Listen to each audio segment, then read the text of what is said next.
Iqbal Himawan yang saat ini ada di lokasi bencana di wilayah Tapanuli Utara.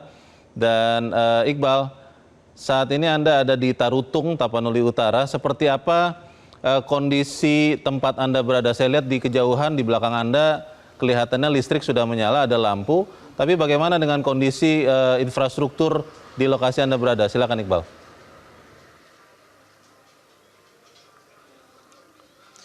Leo, kalau di Kota Tarutung di Tapanuli Utara ini sendiri memang kehidupan berjalan lancar karena ini berjarak sekitar beberapa puluh kilometer ya dari lokasi yang paling parah terdampak bencana, yakni seperti contohnya di Dusun Lobu Piningi dan juga dusun atau Desa Sibalanga. Nah, di Desa Sibalanga inilah yang aksesnya terputus sama sekali sehingga akses dari Kota Tarutung menuju Sibolga ini putus total. Nah, kami sempat meninjau kedua lokasi. Memang yang pertama di Tapanuli Utara, yang terparah di Desa Sibalanga, dan kami juga sempat langsung datang ke lokasi bencana di Tapanuli Selatan, yakni tepatnya di Desa Garuga. Nah, di Desa Garuga ini sendiri terpisah menjadi dua kabupaten ya, antara Tapanuli Tengah dan Tapanuli Selatan. Di situ terlihat sekali kehancurannya. Jika kita berbicara soal infrastruktur, kehancuran di Tapanuli Selatan mungkin lebih terlihat nyata, apalagi kalau kita melihat gambar udara.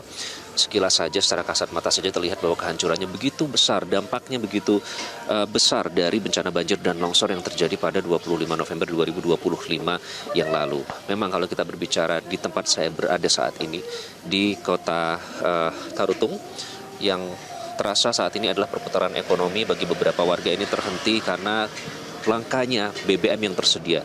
Terjadi krisis BBM sehingga beberapa warga yang menggantungkan mata pencaharian mereka dari ketersediaan BBM ini otomatis tidak bisa bekerja seperti sedia kala. Artinya mereka harus menganggur untuk sementara sampai BBM pasokannya kembali normal. Ini mereka diantaranya ada driver atau supir angkot, kemudian supir bentor, kemudian yang pemilik warung, dan juga beberapa bahkan sampai ke guru, dan juga banyak pemilik UMKM yang mengeluhkan ketidaktersediaannya BBM yang ada di SPBU di seluruh kota. Sementara itu, infrastruktur yang kami lihat terparah memang di Desa Garuga di Tapanuli Tengah. Di situ jalan hancur, hampir tidak terlihat sama sekali. Lebih terlihat seperti hamparan pasir, terlihat seperti pantai bahkan, karena semua rumah yang ada di situ itu sudah tersapu oleh longsor yang terjadi pada 25 November lalu. Dan kalau kita berbicara soal angka ya, memang ada beberapa lembaga yang sudah mengeluarkan perkiraan angka atau material yang dihitung berdasarkan jumlah kerugian material. Yang kami kutip beberapa di antaranya ini menyebutkan kerugian di Sumatera Utara mencapai 2,07 triliun rupiah. Tapi setidaknya dari yang kami lihat, di Desa Garuga saja yang terbentang mulai dari Tapanuli Selatan hingga Tapanuli Tengah, ini infrastruktur yang hancur. Ini antara ratusan rumah yang ada di seluruh Desa Garuga itu hampir tidak terlihat lagi bentuknya, bahkan banyak yang sudah tersapu sehingga tinggal ada hamparan pasir. Kemudian barang-barang berharga milik warga seperti emas, kemudian uang dan juga surat-surat berharga. Kemudian pasar, rumah ibadah, baik itu gereja, masjid maupun tempat ibadah lain, kemudian perkantoran, sekolah-sekolah, kendaraan warga seperti mobil, sepeda motor, jaringan telekomunikasi, kemudian kabel fiber optik, toko-toko dan juga warung milik warga ataupun UMKM milik warga.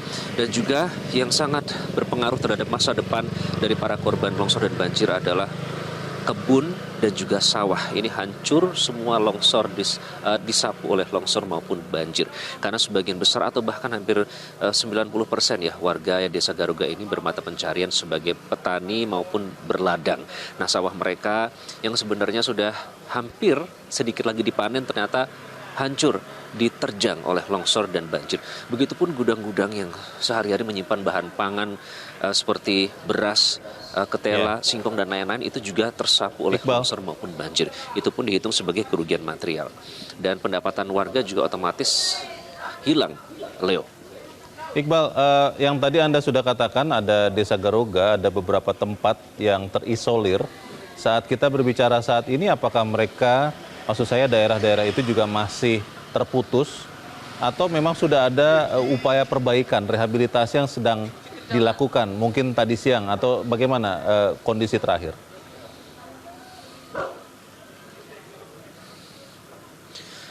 Kondisi terakhir kami meninjau sudah mulai dilakukan perbaikan, Leo, terutama di infrastruktur ya.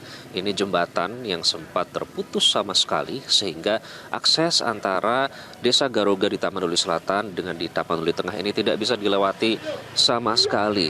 Nah, oleh karena itu memang kalau infrastruktur ini seharusnya jembatan yang berada di sungai yang tertutup oleh kayu-kayu gelondongan. Itulah sungai yang seharusnya. Namun karena tertutup oleh kayu gelondongan sehingga membuat aliran baru. Nah, di aliran baru inilah yang nanti rencananya akan dipulihkan menjadi daratan kembali. Itu tadinya rumah warga namun karena tersapu longsor dan banjir akhirnya menjadi aliran baru. Nanti akan dipulihkan dan upaya perbaikan jembatan itu memang sudah dilakukan meskipun tidak bisa cepat karena akses menuju ke daerah ini pun masih termasuk susah. Masih ada alat berat yang dikerahkan untuk membuka jalur menuju ke Desa Garuga ini. Meski demikian yang perlu menjadi perhatian, Leo, ini warga yang berada di Desa Garuga di timur di Tapanuli Tengah itu ternyata masih banyak yang belum mendapatkan bantuan yang ada. Menurut kesaksian warga ini sayang sekali oleh beberapa oknum, menurut kesaksian mereka ini dijual dengan harga yang bervariasi seperti sekarung beras ini dijual warga mengatakan Rp460.000 per karungnya, sehingga itu menjadi mahal dan itulah